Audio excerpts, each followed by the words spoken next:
Usap-usapan nga ngayon sa social media ang pagkatalo ng mga artista tumakbo sa politika.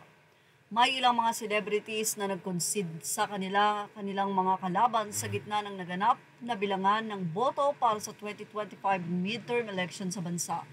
Una na nagpahayag ng pagtanggap sa kanilang pagkatalo ang mga aktor na si EJ Falcon at Dan Fernandez at TV host na si Sam Versosa. Bigong masungkit ni EJ ang posisyon sa pagkakongresista sa 2nd District ng Oriental Mindoro habang natalo naman ang incumbent congressman sa Laguna na si Dan sa pagkakogobernador ng probinsya. Tinanggap na rin ng boyfriend ni Rian Ramos ang kanyang pagkabigo sa pagkatakbong mayor ng Maynila. Sa mga kumandidatong senador base sa Partial and Official Tally Commission on Elections, COMELEC, hindi nakapasok sa Magic 12 ang mga celebrity na sina Bong Revilla, Philip Salvador, Willie Revillame, Manny Pacquiao at Jimmy Bondoc. Bukod naman kay EJ, bigo rin sa kanilang kandidatura para sa kongresista sina Marco Gumabaw, 4th District ng Camarines Sur, Lino Cayetano, 1st District ng Taguig City, Ray Malonzo, 1st District ng Caloocan at ang dating swimmer na si Eric Buhain ng 1st District ng Batangas. Talo rin si George Ejercito, anak ni A.R. Ejercito at pumanaw na dating aktres na si Maita Sanchez sa pagkatakbo nito sa pagka-vice-gobernador ng Laguna, pati na ang dating aktres na si Jem Castillo. Bukod kay Sam Versosa, bigo rin ang award-winning actor na si Raymond Bagaching sa pagtakbong mayor ng Maynila.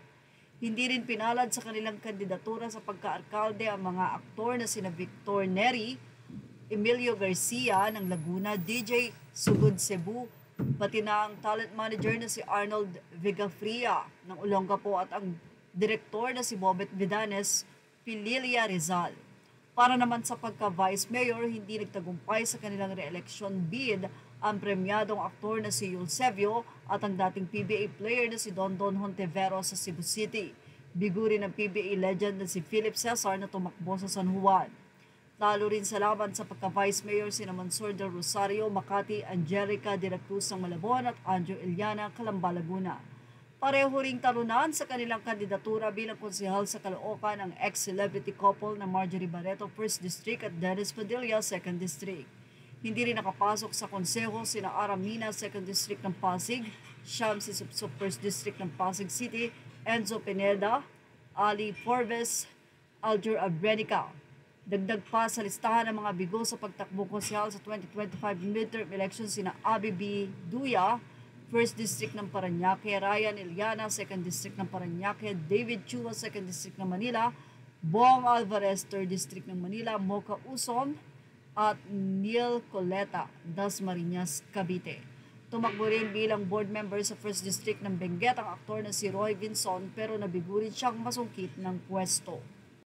Bigo rin ang aktor na si Luis Manzano sa nasabi nga pong pagtakbo nito bilang Vice Governor sa probinsya ng Batangas. Say naman ang ilang netizen mula sa pagkatalo nila Dennis at ni Marjorie. Hahaha, pamilya nga di maayos, taong bayan pa kaya, lalong magkakagulo. Ang mga botante kasi tinitignan din ang background ng mga kandidato, tanggapin nyo na lang. Images are all credit to the rightful owners. Thank you for watching. Showbiz Now.